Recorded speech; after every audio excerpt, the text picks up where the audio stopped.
કોર્પોરેશનથી નીકળી અને મણિ મંદિર પાસે એની શ્રદ્ધાંજલિ આપતા હોય. કોઈના દ્વારા ભૂલાય નહીં એ માટે દર વર્ષે આયોજન કરવામાં આવે છે રેલીનું મહાનગરપાલિકાથી. ગોઝારી ઘટનાને આજે પણ મોરબીવાસીઓ નથી ભૂલી શક્યા. રેલી દરમિયાન મચ્છુ હોનારતના દિવગંતોને શ્રદ્ધાંજલિ પણ અપાઈ. હજુ પણ એ દિવસને નથી ભૂલતા અને દર વર્ષની જેમ આ વર્ષે પણ એ તમામ દિવગંત આત્માઓને શ્રદ્ધાંજલિ પણ પાઠવવામાં આવી હતી.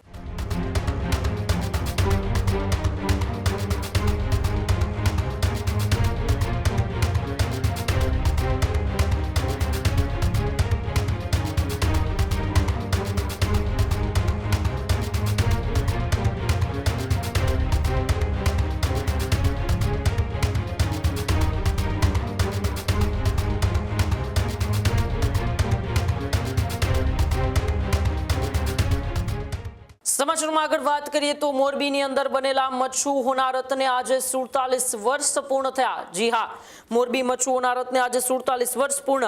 1979ની મચ્છુ જળ હોનારતને આજે 47 વર્ષ પૂર્ણ થયા. ગોઝારી ઘટનાને આજે પણ મોરબીવાસીઓ નથી ભૂલી શક્યા. મચ્છુ હોનારતની સ્મૃતિમાં મોરબીમાં મૌન રેલી યોજાઈ.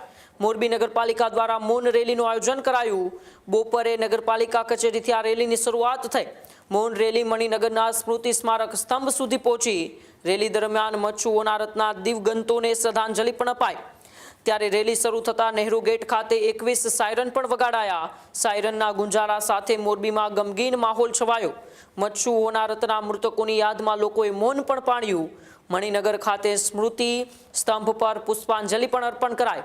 રાજ્યમંત્રી કાંતિલાલ અમૃતિયા કાર્યક્રમમાં ઉપસ્થિત રહ્યા. જિલ્લા કલેક્ટર અને જિલ્લા પોલીસ વડા પણ આ રેલીની અંદર જોડાયા. મનપા કમિશનર અને મેયર સહિતના અધિકારીઓ પણ ઉપસ્થિત રહ્યા. તો તમામ પક્ષોના રાજકીય આગેવાનો દ્વારા શ્રદ્ધાંજલિ અપાઈ. આજથી 47 વર્ષ પહેલા 11 ઓગસ્ટ 1979ના રોજ મચ્છુ ડેમ જે તૂટ્યો હતો ને મોરબીની અંદર જે જળ તાંડવ થયું હતું, જેમાં 20,000 કરતાં વધુ લોકો અને અસંખ્ય પશુઓના મોત થયા હતા. તેમને આજે 47 વર્ષ પૂર્ણ થતા મોરબીવાસીઓ હજુ પણ એ દિવસને નથી ભૂલતા અને દર વર્ષની જેમ આ વર્ષે પણ એ તમામ દિવગંત આત્માઓને શ્રદ્ધાંજલિ પણ પાઠવવામાં આવી હતી. આજે સમગ્ર ભારતમાં એક શોકનો દિવસ છે. આજે 47 વર્ષ થયા જ્યારે મોરબી હોનારત આવ્યું. ત્યારે લગભગ આપણા મોરબીના ભાઈઓ અને બહેનો 4200 ભાઈઓ બહેનો જે મૃત્યુ પામ્યા હતા એનું દર વરે આપણે મોરબી જિલ્લાના તમામ સમાજના આગેવાનો અધિકારી દ્વારા એક મૌન રેલી નીકળતી હોય. એના ભાગરૂપે 3:15 વાગે કોર્પોરેશનથી નીકળી અને મણિ મંદિર પાસે એની શ્રદ્ધાંજલિ આપતા હોય. પણ આ ઇતિહાસ કાયમ માટે દુઃખનો છે. જે પરિવાર આજે 4200 પરિવાર જે ગુમાવ્યા છે એના કુટુંબને તો દુઃખ છે, પણ સમગ્ર મોરબીને અને સમગ્ર ગુજરાતને દુઃખ છે. આજે દુઃખ સાથે કહેવું પડે કે જ્યારે હોનારત આવ્યું ત્યારે દેશના વડાપ્રધાન મોરબી નરેન્દ્રભાઈ પણ સંઘના સ્વયંસેવક હતા અને હું પણ સંઘનો સ્વયંસેવક. મારી 18 વર્ષની ઉંમર હતી ત્યારે પણ ખૂબ અહીં સંઘના સ્વયંસેવક સરકાર આ રાજ્યના મુખ્યમંત્રી બાપભાઈ જસુભાઈ અને ત્યારે પણ અહીંયા 1 મહિનો રોકાઈ અને મોરબીને ઊભું કરવામાં ખૂબ એમનો ટેકો હતો. અને 1 મહિનો અહીંયા સરકાર આખી રોકાણી હતી. સંઘના સ્વયંસેવક અલગ અલગ સંસ્થાએ ખૂબ બધાએ જે સહકાર આપ્યો એમનો પણ આભાર માનવું. અને મોરબીના જે તમામ આપણા ભાઈઓ અને બહેનો જે ગુમાવ્યા છે એના પરિવારને આપણે સૌએ ભગવાન પાસે પ્રાર્થના કરી એને શક્તિ આપે. 11/8/1979 મોરબીવાસીઓ માટે અને આખા ગુજરાત માટે, ભારત માટે બહુ દુઃખદ દિવસ છે. તે દિવસે જ્યારે મોરબીમાં મચ્છુ 2 ડેમ તૂટ્યો હતો એના કારણે પાણી વિસ્તારોમાં ભરાઈ ગયું હતું અને એના કારણે ઘણું નુકસાન પણ થયું હતું, માનવ મૃત્યુ પણ થઈ હતી.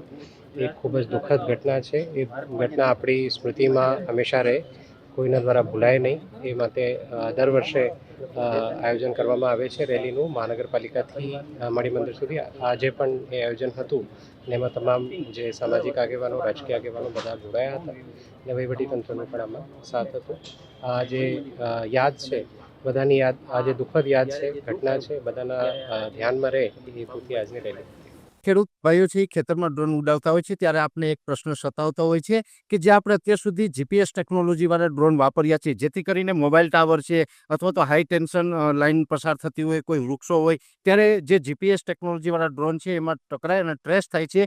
પણ એગ્રીવન લાવ્યું છે GNSS ટેકનોલોજી ડ્રોન, જેથી કરીને એ ડ્રોન છે એ કોઈ જગ્યાએ ટકરાય નહીં, પોતાની રીતે જ ડિસિઝન લે છે અને મૂવ થઈ જાય છે. જેથી કરીને GNSS ટેકનોલોજી ડ્રોન છે એ વાપરવાનો આગ્રહ રાખો.